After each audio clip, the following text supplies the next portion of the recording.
This is ABC7 News at 7, your Suncoast News. We're here for you. What's happened in the past has happened in the past. You can't change that, but you can fix the future. There was a joint meeting between the Board of County Commissioners and the school board, and they asked that the Florida Department of Health in Manatee County get involved in a health study. Why are so many former students at Bayshore High being diagnosed with cancer? Coincidence or a connection? And will we ever find out? Good evening, everyone. I'm Alan Cohen, and welcome to ABC 7 at 7. We'll have more on the possible cancer cluster at Bayshore High in a moment, but first, our top 7 stories at 7. A man's home is his castle, right? Well, we all know there are times our cities and towns will tell us that that tree over there has to stay or it has to come down because it poses some kind of risk. Maybe it's diseased. Now, State Senator Greg Steube is defending a bill of his that tells government to butt out. Steube says residents have faced heavy fines for improper tree removal. The city of Sarasota requires a permit to remove any native tree larger than 4.5 inches, and most trees cleared in construction projects must be replaced. Steube claims it's unconstitutional, but some city leaders believe otherwise. And for me, it goes back to private property rights and our constitutional rights. If you look at Article 1, Section 2, Basic Rights in the Florida Constitution, it talks about your inalienable rights to private property. The way we treat trees and the way trees grow and what their use is very different in our community. So you don't have the same trees out on the islands as you do in this urban center part of the city as you do in the neighborhoods. Steube's bill would only apply to restrictions against private landowners. Local governments would still be able to pass regulations for developers and others to follow. A lot of folks love the Venice fishing pier, but do you love it enough to pay to go on it? The fee proposal was brought up after complaints about people misbehaving on the pier. The city believes a fee might stop those coming out to cause trouble, and the city says the fee may also offset some of the cost for maintenance. I would be hesitant to do that. I don't think that's right. The beauty and the draw of this place is that it's so free and easy to come here. The City Council will make a decision whether or not to impose the fee after the fall. Good news for schools not only on the Suncoast but throughout the entire state of Florida. Florida high schools reaching a 14-year high in graduation rate. The statewide rate rose just over 82%, an increase of 23% since 2003. Manatee and Sarasota County schools also boasting an increase in graduation rates. Here on the Suncoast, Manatee County's graduation rate stands at 81%, Sarasota County's at 86%. In the aftermath of scandals which have plagued the state legislature, the Florida Senate is going to require mandatory sexual harassment training for senators. A Senate panel voting to require each senator to take an hour-long course in workplace and sexual harassment. Republican State Senator Jack LaDavala resigned last month after an investigation turned up credible evidence he had engaged in sexual misconduct. The Florida House already requires mandatory training for its members. As opioid-regulated deaths in Florida continue to skyrocket, Governor Rick Scott and lawmakers have deemed the public health crisis a top priority. Scott wants to spend $53 million to address the issue, which most of the money going to substance abuse treatment. Legislation is also moving along that would restrict doctors to prescribing between 3 and 7 days worth of opioids for patients with acute pain and would force physicians to consult a statewide database before prescribing potentially addictive pain medications. Children are victims of this kind of activity. Addicted parents neglect the needs of their children to get the next fix. Drug activity is the root problem for many property crimes. Other ideas include reinstating the State Office of Drug Control and increasing access to better substance abuse treatment for low-income Floridians who are on Medicaid. According to new data, Sarasota is one of the best places to die in the U.S. Wow. Ranking 3rd behind Grand Rapids, Michigan, and Appleton, Wisconsin. Sarasota came in 3rd. A variety of factors contributed to the study, ranging from hospice to health care. If you think the nice weather has something to do with it, think again. St. Petersburg was ranked one of the worst places to die. Wow. Today is the start of the Manatee County Fair, and no matter what you're into, there's a little something for everyone. The fair will be on 17th Street, West Palmetto, from now through January 21st. ABC7's chief meteorologist Bob Harrigan is there at the fair, and he joins us with what's going on. Bob. Al, I got to tell you, it's beautiful out here. Short sleeve shirt, not a problem. Looks to be pretty nice here. We've had some fog rolling in along the coast. That sea fog really becoming quite thick on Siesta Key just about an hour and a half ago. But a lot of people are here. You can ride the rides, a lot of great food, and we got the 4-H club in the house as well as some great entertainment tomorrow night. It's Shenandoah, and you may see this lovely lady walking around. This is Brooke Bentley, who is the Manatee County Queen. How do you become the queen of the Manatee County Fair? Well, there's a pageant that has a whole bunch of different categories in it, so then you become queen if you win. Well, you look great. Are you just kind of chilling out here tonight? Yep, gonna ride some rides and get some food. Now, Brooke, you got an interesting story here. You were born and raised here in Manatee County, right? That's right. Actually, the night that I was due, my mom came to the fair because she wanted a corn dog. So corn dog. That's probably initiated the whole thing there. You know what I'm saying? Exactly. Yeah. So were you born in Manatee Memorial? A Manatee Memorial. Yep. Manatee Memorial. That's the same as my daughter. So maybe one day she'll be a queen. That's right. That's right. So you're kind of the ambassador. You'll be walking around and you'll be dressed up with your tiara, I imagine. Yes, it's a casual night for me. Cash night, the opening night for the 102nd Manatee County Fair. So that's a pretty big deal, and congratulations on being the queen of the Manatee County Fair. Thank you. You're welcome. Thank you very much. Have a corn dog in representative of your mom and when you were a little baby, Absolutely. basically. Anyway, we are looking at some nice weather right now, and pretty nice. You're going to need a little bit more of a jacket, I think, over the upcoming days for our weather. We'll go to the Van Wezel webcam and show you the fog rolling in. Okay, Brooke? It's kind of foggy out there near the coast. Not here, though. It's nice. Thank you. You can see that fog just rolling in right there on Casey Key. And then it kind of goes away a little bit, and it will be back. It looks like throughout the night, a good chance for that fog in the forecast. Currently at the airport, we do have some low clouds and fog being reported. Temperature at 63 degrees, and that's pretty much where it's going to stay overnight, right around 63. It's not going to get any colder, and you can see the visibility down to a quarter of a mile at the Sarasota Bradenton Airport, and that usually means advisories will be issued by the National Weather Service. We had an advisory this morning for poor visibility, and that could be again the case tomorrow. But then the fog's all gone as the front moves in. That front is going to move in tomorrow afternoon and bring with it a good chance for some showers and some storms. We'll talk more about those storms on Friday afternoon and evening, coming up a little bit later. Not too bad, Alan. Things looking pretty good here. All right, thanks a lot, Bob. Why are hundreds of former students from Bayshore High School getting cancer? We'll be right back.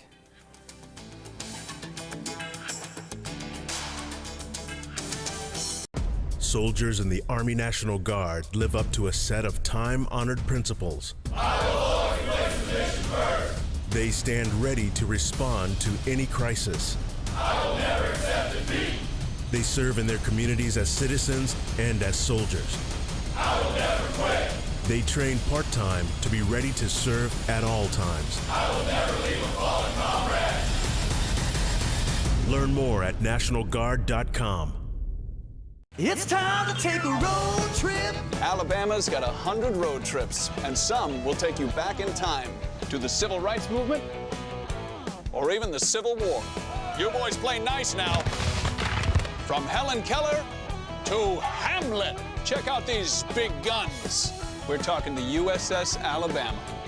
Alabama's got 100 road trips. Plan yours at alabama.travel. Which one you gonna take? You know, fortunately, this was my first job out of college, so I was able to come back home and work in my hometown. I wore two hats. I was sports director and I was a news anchor. I did that for a few years and then decided to go full-time into news. Well, I love our team here at ABC7. We have a great mix, and it really is a great mix of personalities, of experience that meshes really well into a really strong team. I'm Scott Dennis, and I'm here for you. ABC7, your Suncoast News. We're here for you. Watch ABC7 wherever you are, on our live stream, on mysuncoast.com, on the ABC7 My Suncoast app, powered by the Eye Associates, providing sight for life, featuring traffic maps and live radar, dining with recipes, and My Suncoast Restaurant Guide. Visit mysuncoast.com. Click on the Apps tab to download the ABC7 My Suncoast app for Apple and Android. Growing up, my mom was afraid of the water, something she did not want me to feel. So I enrolled Missy in swim lessons. It changed my life. Missy Franklin. And now you can do the same for someone that you love. There's nothing more precious than your child's well-being. So act now, before it's too late. Make us fly! I'm glad I did. Thanks, Mom. Visit usaswimmingfoundation.org to find, get, or give a swim lesson. ABC7 News at 7, weeknights. For years, alumni of Bayshore High School have been pushing for an investigation after hundreds of them developed cancer and other deadly illnesses. Finally, the Department of Health in Manatee County is taking up the issue and investigating. ABC7's Jess Dowdrick has the story. When I started looking into this possible cancer cluster, I had people reach out to me from all over the country who believe they are affected. They're suffering from everything from esophagus cancer to leukemia to autoimmune diseases. The problem is it hasn't been proven that these illnesses and diseases are linked to Bayshore High School, but that's what the health department is looking into now. Joshua Strong, a 2011 Bayshore High School graduate, now battling a rare form of Hodgkin's lymphoma. Mike Ackerman, class of 1984, diagnosed with lupus. Sherilyn Pimentel, a graduate of 2010, B, uterine cancer. They're just three faces of hundreds. Bayshore High School alumni are battling cancers all across the board.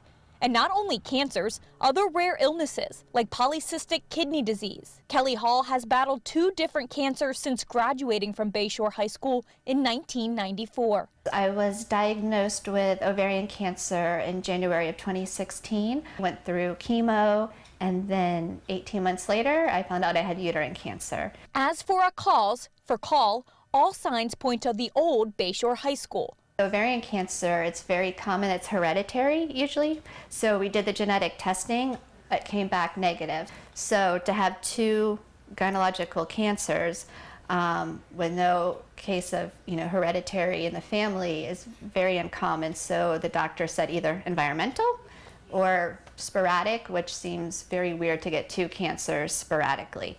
Then there's Curtis Thompson, battling his 3rd different type of cancer since he graduated from Bayshore High in 1987.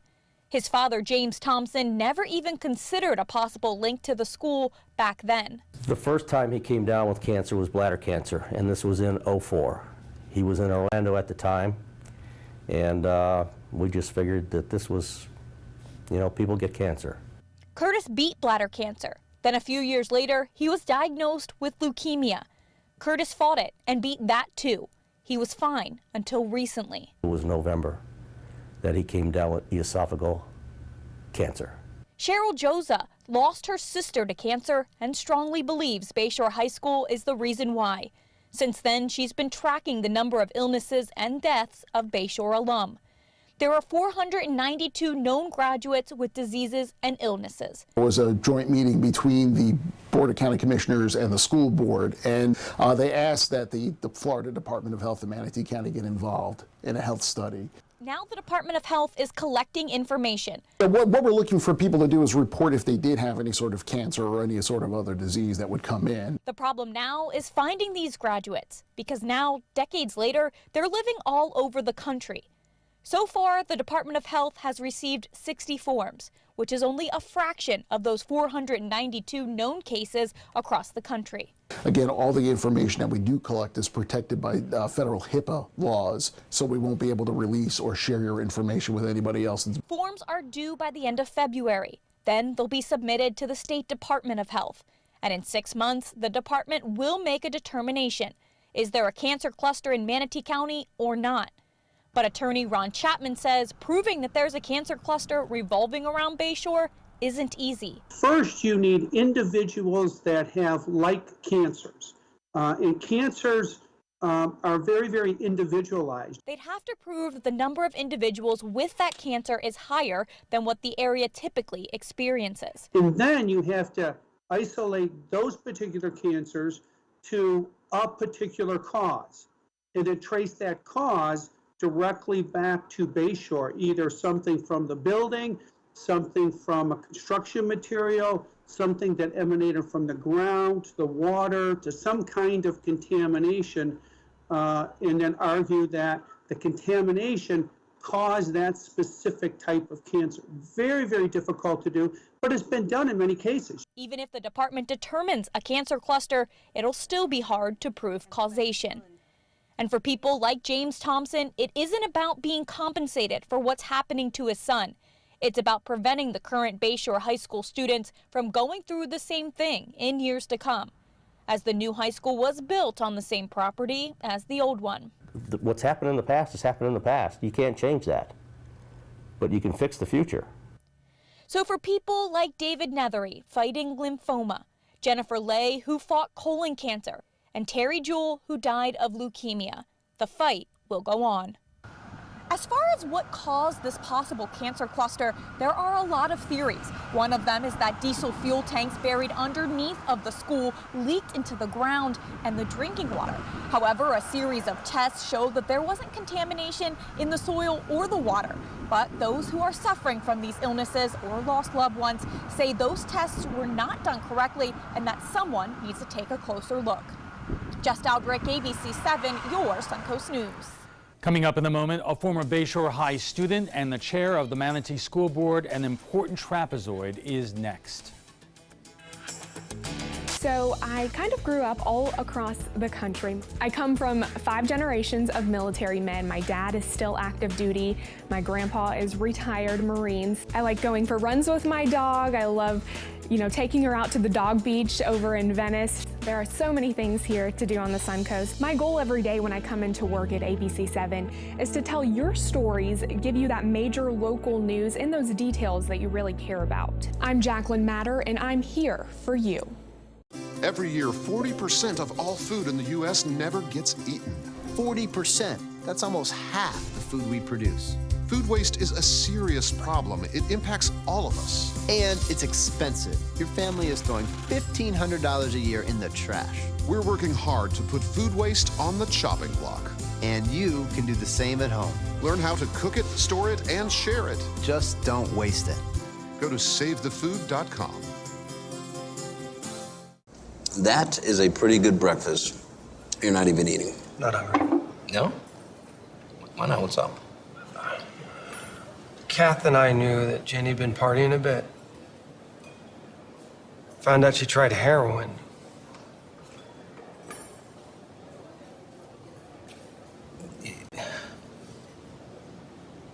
Most people don't know what to say about drugs, but we do. Visit us at drugfree.org. In life after the military, it's our duty as veterans to have each other's back. I'm retired Colonel Greg Gatson, and it's my mission to help you get the benefits and services you've earned. If you need to file a VA claim, remember these important steps. Submit an online claim through ebenefits.va.gov. Work with an accredited Veteran Service Organization, or VSO. And if you need to attend a VA claim exam, please go. Visit this website to learn what to expect. A promise was made, a promise that hit the beaches of Normandy, a vow that captured Iwo Jima, a contract that weathered Tet, a pledge that stormed the desert in Iraq, an IOU that braved IEDs in Kandahar. A promise was made to America's veterans. DAV fights to keep that promise, so all veterans and their families get the benefits and support they earned. For help, visit DAV.org. Welcome back. Too many deaths, too many former Bayshore High students with cancer and other illnesses. How could it be a coincidence? The Centers for Disease Control defines a cancer cluster as a greater than expected number of cancer cases that occur within a group of people in a geographic area over a period of time. There have been nearly 500 cases of former Bayshore High students and employees contracting cancer, autoimmune diseases, or having children with birth defects. But in reality, proving a link is not that easy. And joining us for more is Terry Bailey, a Bayshore High graduate, class of '72, who has leukemia. Dr. Scott Hopes, chairman of the Manatee School Board. John Rahillo, a former reporter at the Bradenton Times. And joining us by Skype is attorney Ron Chapman, the healthcare attorney based in Sarasota. And let me start with you, because this is something that you have lived with in the most personal way. When did you become aware that a lot of your former classmates were contracting cancer, and were you aware at the time that you contracted leukemia? No, I wasn't well, I was aware that I had leukemia at the time, but I didn't know until about 6 months ago. I don't do a lot of social media, and I found it in a newspaper. My father had read about it in a newspaper, and that's when I started getting involved. What was your initial thought? Was, wow, I wonder if this is where I got it, because I have leukemia myself. How are you? I'm great. I'm great. They've got a drug Gleevec right now. The VA's helping me out, and I'm doing really well.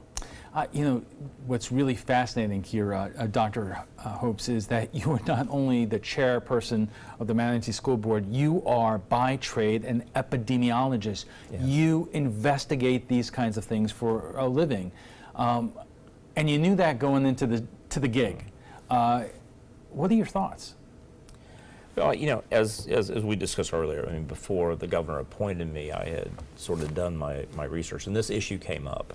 And many on the board didn't know, but Mr. Colon, who's on the board, does know my clinical background, and felt that, you know, we needed to address it. And it's an interesting observation. As the attorney mentioned, this is a very complex issue, and it's not an easy analysis to do. But finally. The voices have been heard. The county commission, the school board, and the health department have taken it seriously, and we're going to go through the investigation. Ron, as we said, we define how the Centers for Disease Control defines a cancer cluster. Is there a difference between a medical determination and a legal determination? Oh, absolutely. But in order to have the legal determination, having the medical determination is a tremendous help. It takes you 50% or more way there if you can determine that it's a cancer cluster. Once you have that determination, then you have to go through the negligence and be able to determine that proximate cause of whatever the type of cancer is actually can be traced to school. As Dr. Hope said, very, very difficult thing to do because cancers are so different. And it's one of the leading causes of death in people of age that would be graduating or would have been students in Bayshore. Ron, John, you've been writing about this for years, and it's just my observation that this really has kicked into another gear in terms of an honest investigation into whether or not this cancer cluster exists. Is this a real difference to you in terms of how serious it's being taken? No, actually, it's more the same old, same old. Because, I mean, if you look at the study that they put out, they mailed it out to, starting at 1984 to current. The majority of the cases that showed up are between 1974 and 1984.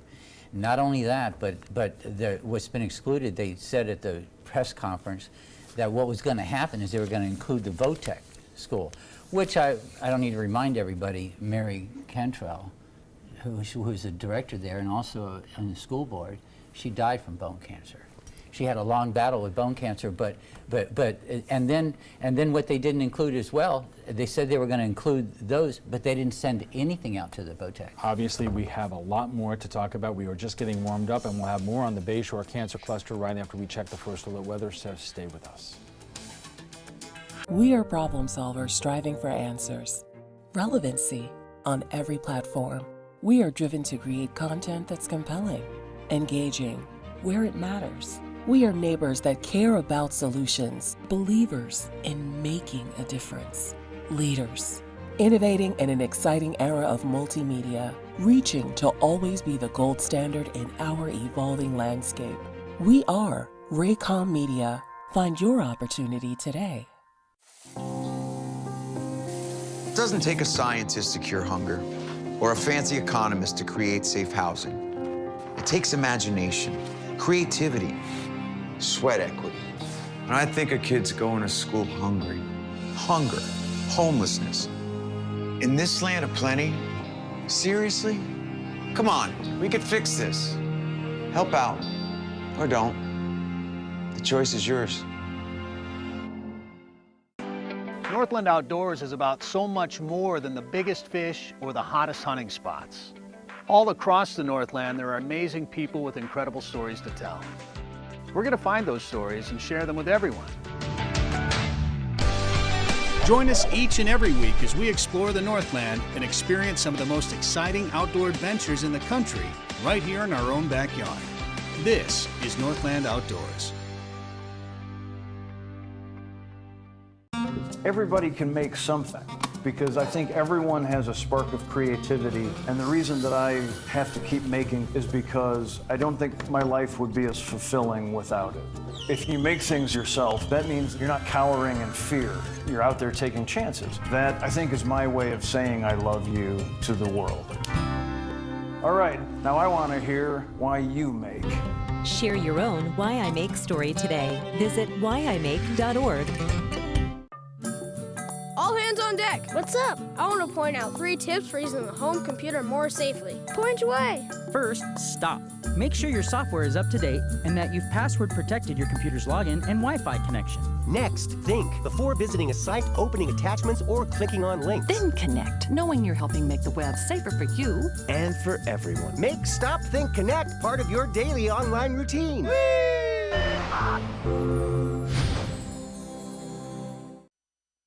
Our conversation on the Bayshore High Cancer Cluster continues right after we get a check on the First Alert forecast with Chief Meteorologist Bob Harrigan. He joins us live from the Manatee County Fair. How is it going, Bob?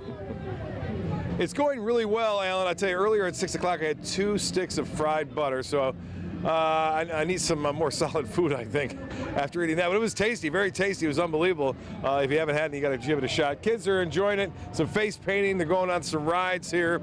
It's about the rides, about the 4-H club. They got the racing swines and also a lot of great artwork, too, that is being displayed. On top of that, you can see all the rides that are happening right here at the Manatee County Fair, the 102nd Manatee County Fair, by the way. Get a look at this. This is from Norm Schimmel, sending this one. Beware of the fog. The fog has rolled in. This is looking out over Sarasota Bay, and it was along the coast earlier. It's made it all the way here to the fair.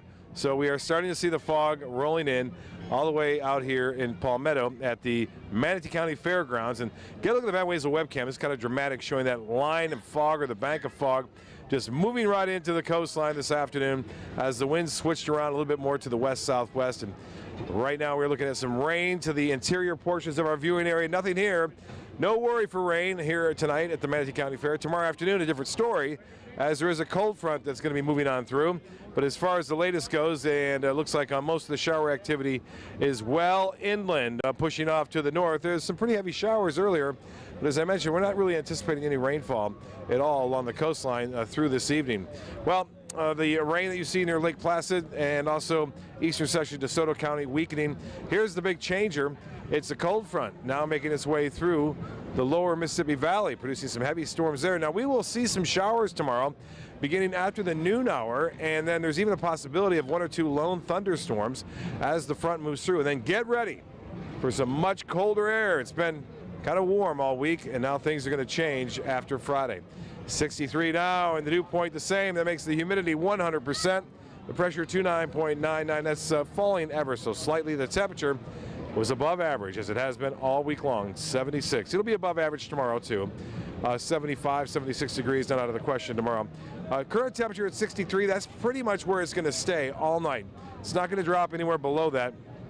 And the Gulf water temperature now at 62 degrees. And the futurecast showing that fog really being the major concern during the overnight and in the morning. And then we'll see the showers moving through in the afternoon and evening with a possibility of a thunderstorm. And then look for just a residual shower or two once the front moves through. But it will turn breezy and colder beginning tomorrow night. And that 70% chance rain is mainly in the afternoon on Friday.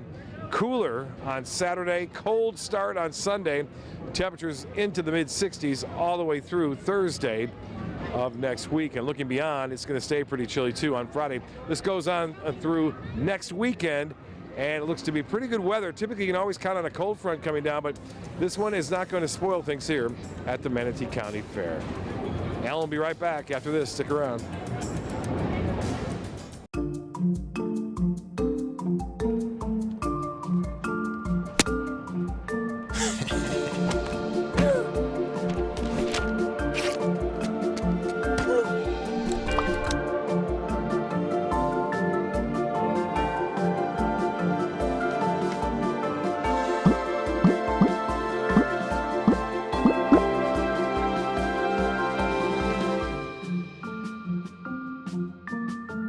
Zupan, part of the U.S. Paralympic rugby team.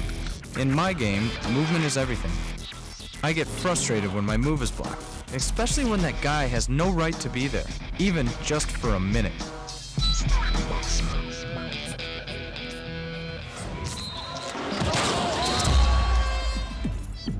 I love a challenge, but I don't like to play this game every day. A message from the United Spinal Association.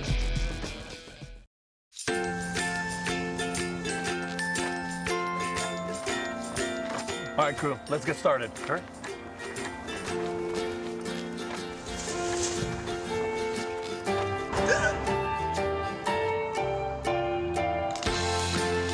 Don't ignore the law. You must call 811 at least 2 to 3 days before any digging project so you can avoid hitting our essential buried utilities. For digging projects big or small, make the call to 811. Many websites selling medication may look professional and legitimate, but the vast majority of sites selling prescription drugs are doing so illegally.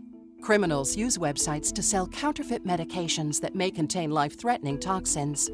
Dot Pharmacy is a website verification program that helps you identify safe and trustworthy online pharmacies.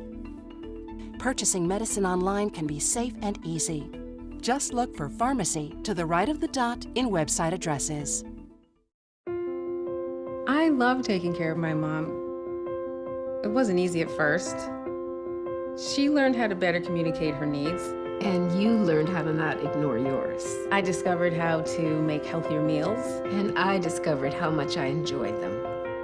Becoming a caregiver is a learning experience for everyone. Find articles, tips, and tools from experts and others who have been in your place. The Caregiving Resource Center at aarp.org/caregiving. Welcome back. We're talking about the state investigation into whether there is a cancer cluster at the former Bayshore High School. And joining us for more is Terry Bailey, a Bayshore High class member, class of 72. Dr. Scott Hopes, chairman of the Manatee School Board. John Rahillo, a former reporter at the Bradenton Times. And joining us by Skype is attorney Ron Chapman, a healthcare attorney based in Sarasota. We were talking before the break. John was making the point about that you're asking for records, but only going back to what year? Well, they start, what they're coming from is from 1984 to current. And really, it should go back from 62 to 84. Right. So Scott, why aren't you asking for records dating back longer than that when there were a lot of other suspected cases? Well, I think with the health department, first of all, from the perspective of the study, you first look at the data that's most readily available. And so my understanding is our digitized records for the school district of our employees, staff, teachers, and students, the digitized data only goes back to like 1984 or 1985. But keep in mind, that's, a few decades. I mean, so it's not, and I think in this approach, once those cases are reviewed, and if clusters are identified using standard epidemiological methods, that's when you would go and begin looking deeper into the data and look at any cases that show up where they were students in the 60s or the 70s. Ron, let me ask you, is that how these things are usually investigated? From the perspective of an epidemiology examination, it is. I mean, the first thing you have to identify is there in fact a cluster? Once you identify the cluster, then you go about identifying what are the potential causes. And if they do that and they come up with some causes after they come up with a cluster, then the issue can go to a court of law. And we will look at it from a negligence point of view, and we would try to determine whether or not that cause was in fact the proximate cause of that cancer. And remember, that's extremely difficult a case to do. I'm not going to say it's impossible. We know of a lot of cases. The Aaron Brockovich story is based upon, a case similar to this. So it can be done, but it's extremely difficult to do, and it should be done. John, briefly remind us, what do people suspect? I know there were an issue of oil drums. What else was going on in and around the high school? Well, I have letters from the lawyers of Riverside Products. One example, a mile down the street from the school, back in the 80s, that was actually they were disposing of their liquids, their very toxic liquids, on site. The letter they sent to when Pat Glass was chairman of the board, saying that look at you. All of a sudden, we've been disposing of this on site for 7 years, and now you want us to clean it up overnight. They fought for 2 years with these memos, back and forth, and they never addressed what any kind of harm. They were arguing over the money, who was going to clean it up. Ron, let me ask you another question, because a lot of our viewers may have seen, not only with Erin Brockovich, but there are other movies about suspected cancer clusters, and often when you are dealing with companies that are no longer in business, it makes it so much more difficult, not only to investigate, but in order to litigate. Well, the investigation is very difficult because you have to have the records and you have to see what they dumped, what they cleaned up, what the studies were at the time. But once you do all that, one of the issues becomes compensation. And of course, once a company has gone out of business, it's very difficult to determine who would be in a position to pay for any damages, any loss of opportunity to have a good life, any loss of fellowship with family members, all of those types of things. So you have two problems when a company is no longer available. Finding the data to determine if, in fact, they were part of the cause, maybe not the whole cause, but part of it, and then determining whether or not there's any money there to collect. Terry, when you went to Bayshore High, were you aware of whether it's the oil drums or the company down the street and have any suspicion of any problem? No, not at all. Not at all. I mean, you're 16, 17 years old in high school, you're not thinking of environmental concerns. You know, Cheryl Josa, who has been leading this effort in order to investigate this suspected cancer cluster, says that when she looks at a yearbook, she doesn't see fellow classmates, she sees victims. Have you stopped, looked through your old yearbooks and felt the same way? You know, I've only been involved in this probably in like the 6 months that I told you about. And the more that I do look through it, I mean, I've got a good buddy, Paul Pazuza. He's going through chemotherapy right now as we speak. And it's just crazy how it's all working out that way. The more people you talk about, the more that keeps coming up. And I think that's the best part about even doing a show like this, is to get the word out to those people, because the health studies, my 2 kids graduated from Bayshore. They got the health study. I didn't receive the health study. And I'm the one that has the cancer. So there's a lot of people out there that don't know anything about this, and we've got to get the word out too. Where do you want this to go? It's just got to be recognized that they need to, I don't know if you go through yearbooks, how you find all these people, and try to contact them. Make sure some of these people, they may not even go to the doctor, you know, and get checked. Right, but do you want blame assigned? Do you want compensation for you and the other victims? No, we just don't want anybody else to get affected by it. If it is an environmental concern, we don't want any of the kids that are going there now to be affected by it. And if it was affecting people in the past, we want them to know about it so they can go get treatment. You know, catch it as early as you can. Doctor, what's the position of the school board? I mean, you're looking at this now. It's from what you described, this is going to be a very long road. How hard are you willing to push to find the ultimate answers here, if those answers are possible? Oh, look, I mean, there are a number of issues here. I mean, I was appointed by the governor in July. I was elected chairman in November. You see what's occurred since June, July. We're actually doing a study. I mean, I think we too want to know the answers. I mean, I think the people that are affected deserve you know, the level of research that's going into it. The other thing that will come out of this, regardless of this study, the attention is going to all the news is going to get the attention of other researchers. You and I spoke before the segment about some of the studies that I did back when I was first in the College of Medicine. You have found cancer clusters in various parts of the state. Early on, using this data in 1983 and 84, and interesting enough, found cancer clusters for a particular type of cancer that was known to be caused by certain environmental factors, and it was 30 years later before they developed the technology to even measure something in the groundwater. So, John, having heard this, and I know you were not initially satisfied here, do you feel any better that the school board, the health department is going to do what it needs to do. It can't. Terry was the perfect example. They didn't send him anything.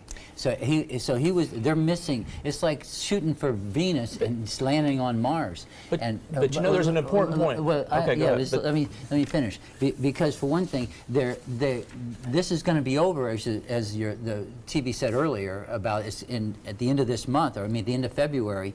We're going to conclude this. You can't conclude it. For one thing, there's all the people that went to Votech. We only have a few seconds. What's interesting? Remember, you don't need to know 100% of the cases. You may not even need to know 30% of the cases in order to have a valid study that results in statistically significant outcomes of whether you have a cluster. All right, we have to take a quick break, and we'll be back for final thoughts in a moment. It's time to go boating, but first, don't miss the 17th annual Charlotte County Boat Show, January 11th to the 14th at the Charlotte County Fairgrounds. Show admission is free and on-site parking is only $5. January 11th through the 14th. Visit GoBoatingFlorida.com for more information. Okay, so we drowned the fire, stirred it, drowned it again, and now just feel if it's cold. Yeah. Cool.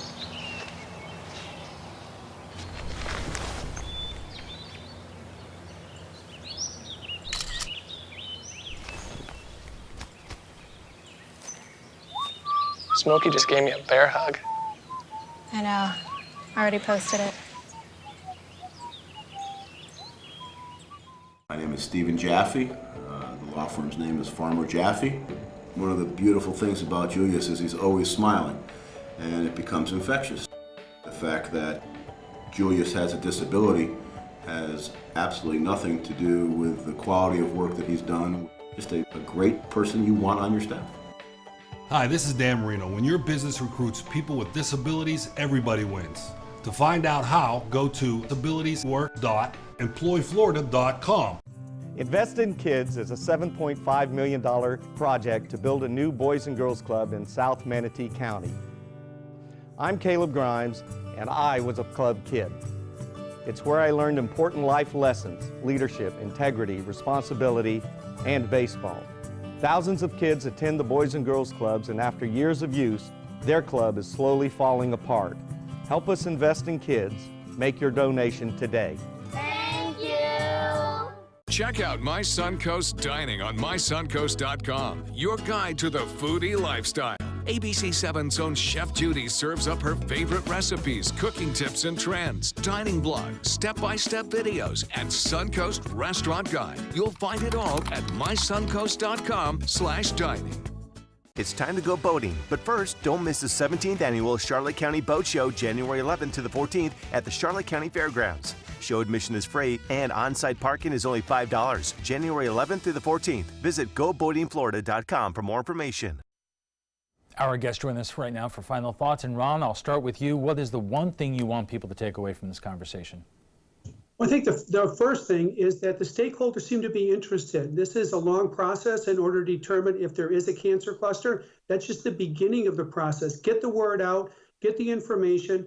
I think the investigators from the Department of Health, they're not interested in a particular outcome. They're interested in the science of it, and I think they will look at the science. And then if there is a cancer cluster, then I think there's time to potentially get attorneys and other folks involved that may be interested in this kind of thing and see if there is a cause and if that cause can be attributed, and then go about the cleanup, go about the compensation, go about that that process. But it is a long, very, very difficult process if the end result is to find out where or how these people contracted cancer, and if it can be related to the school to eradicate the problem and get compensation. You're looking at maybe a decade from here before any of that actually happens. And Terry, what are the one thing you want people watching this to know? Just like Ron said, we need to get the word out, let people know.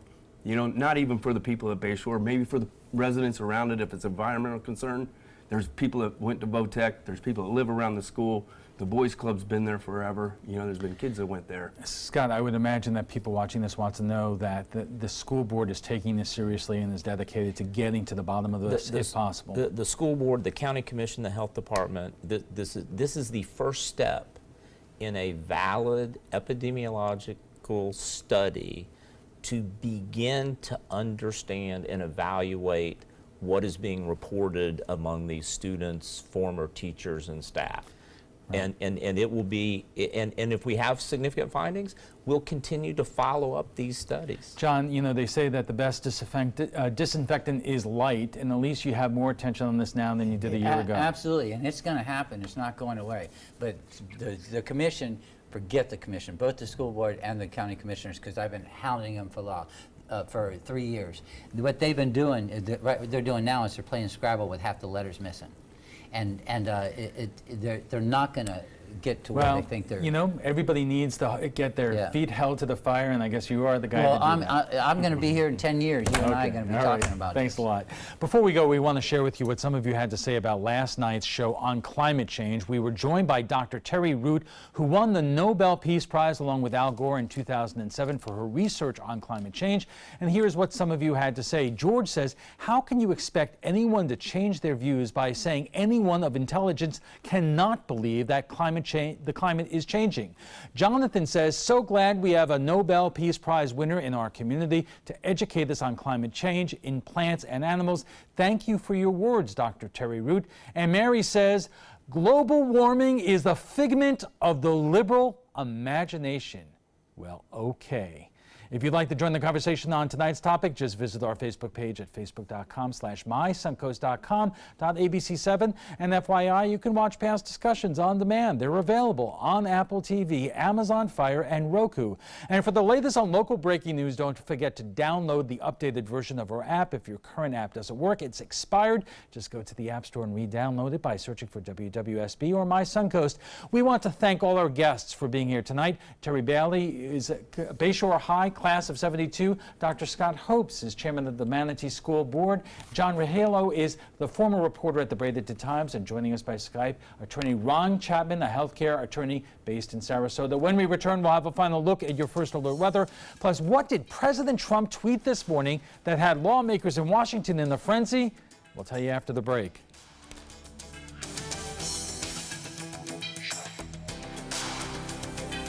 Designers do it with style. Tell me what's going on here. Because why, you don't like my hair? The Mark and Mandy Show. In-depth design ideas. What is up with the tuck tape here? Let's cover it up. Amazing beauty and fashion tips. So Halle Berry has amazing skin. Her secret is coffee grounds. No. Delicious recipes. Today, I'm going to show you a special dish that is sure to please that special someone in your life. Watch The Mark and Mandy Show right here on your favorite channel.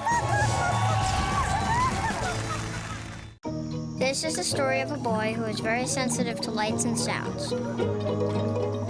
So he built secret hiding places where nothing could get in. The boy didn't like looking people in the eye. It made him feel uncomfortable. One day, he found out he had something called autism. His family got him help.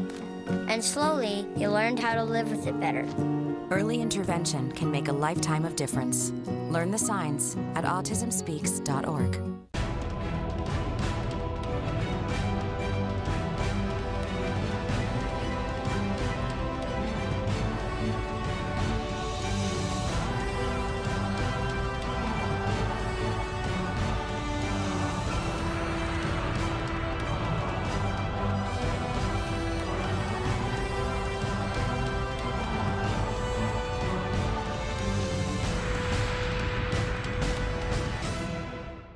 Are you a soccer mom or dad? Regardless of their age or experience level, when your kids play soccer or any other sport, there's one person on the sideline who is key to help recognize and seek medical care for sports-related concussion. It's you.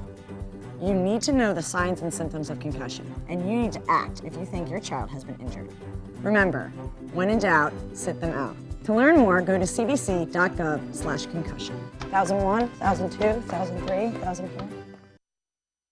Your primetime headlines are coming up in a moment, but first let's head out to Chief Meteorologist Bob Harrigan with a final look at your weather. He joins us live from the Manatee County Fair. Bob. It took its time, Alan, but it finally got here. The fair and the fog. Get a look behind me here at the Midway. Looking down, people here enjoying the rides. The fog has rolled in, but no rainfall associated with these low clouds, and it has been rather thick at times, limiting visibility down to a quarter of a mile. kind of a dramatic shot here of the Van Wezel webcam showing the fog rolling in. This is at 3 o'clock. It was beautiful out there, sunshine, and after the fog burned off this morning, and then we get a look at what happened. You'll see that fog bank just roll in and cover the entire keys as well as the camera there at the Van Wezel webcam. And that thick fog is still hanging around at this hour, getting a little bit more intense too up and down the west central coast. So rainfall, we've had a few showers inland, not much here. A few showers to the north of us as well, but that rain is winding down. We are looking for only a 10% chance for a passing shower this evening. Mainly it's just fog. A better chance for rain comes tomorrow afternoon and tomorrow evening as a cold front moves in. Now, as far as current conditions go, it's 63 and winds are calm. The fog around, the barometer 2999, and that now holding steady but will weaken somewhat. The high today was above average, as it has been all week long. It's now, the high today was 76. Temperatures currently, though, into the mid-60s up and down the coast. Although 70 at Waterleaf now, 67 at Whitney Beach, and also temperatures generally into the mid-60s. Places in down south a little bit warmer, 68 in Venice, 71 in Northport, and 70 now in Port Charlotte. Well, let's take it through time. The forecast calling for that fog around tonight and tomorrow morning. And then we'll see the showers approach just after noon. And some of those showers could bring some moderate rainfall and then the possibility of an isolated thunderstorm. Then after that gets through, things start to clear out, turn cooler for the weekend. We're looking for high temperatures to be below seasonal averages on Saturday and Sunday. But there will be plenty of sunshine. We'll get rid of that fog issue too, as dry conditions will prevail over the weekend and beyond. Well, the unsettled weather over the central U.S. will turn into a storm, bringing some snowfall and ice, freezing rain into Illinois, Indiana, Ohio, and Pennsylvania over the upcoming 48 hours. And right now it's mainly rain into Michigan. Well, as far as the forecast goes for the next 7 days, it looks like this. The temperatures into the mid-70s tomorrow for one more day. And you guys will see cool conditions, cold conditions on Saturday and Sunday, and staying kind of chilly right through midweek next week with high temperatures only into the mid-60s. So instead of the beach, I'm right here to the fair. It goes all the way through next weekend, and Shenandoah is playing tomorrow evening right here, as well as a lot of interesting things going on at the Manatee County Fair. You can see pretty busy right now on the first night of the 102nd Manatee County Fair. We'll be right back with primetime headlines right after this. It's time to take a road trip. Huntsville is a must-see destination. Is this your stop? Roger. Marvel at the U.S. Space and Rocket Center. Wow. Step into the past at Alabama Constitution Village. All aboard! The golf is stellar, and even the food is out of this world in the Rocket City. Alabama has a road trip with your name on it. Which one you gonna take? When my youngest, Addie, was 2.5, she was diagnosed with leukemia. When we first heard that diagnosis, you feel extremely alone. Walking in that Light the Night light with 6,000 people carrying lights, white for survivors, red for supporters, gold in memory of those who have passed. It's the Leukemia and Lymphoma Society's hope that every year there are fewer gold lanterns. Your lantern will make a difference. Start a team, join a team. Help us light the night. Performing on stage takes mental and physical preparation. But one thing I never thought to prepare for was cervical cancer. 91% of cervical cancers are caused by the human papillomavirus, or HPV. The good news is there are vaccines that can protect you or your children from cancer. I survived my cancer, but you can stop cancer before it starts. Talk to your doctor and go to thinkaboutthelink.org to learn more. Don't allow your weight to threaten your health or control your future. Excess weight or obesity can cause emotional and physical health risks. But you can take control. The Your Weight Matters campaign offers free resources and tips to help you measure and understand your weight. Take the Your Weight Matters Challenge. The free toolkit prepares you to speak with a healthcare provider about your weight. Your weight does matter. Take the challenge and take control today.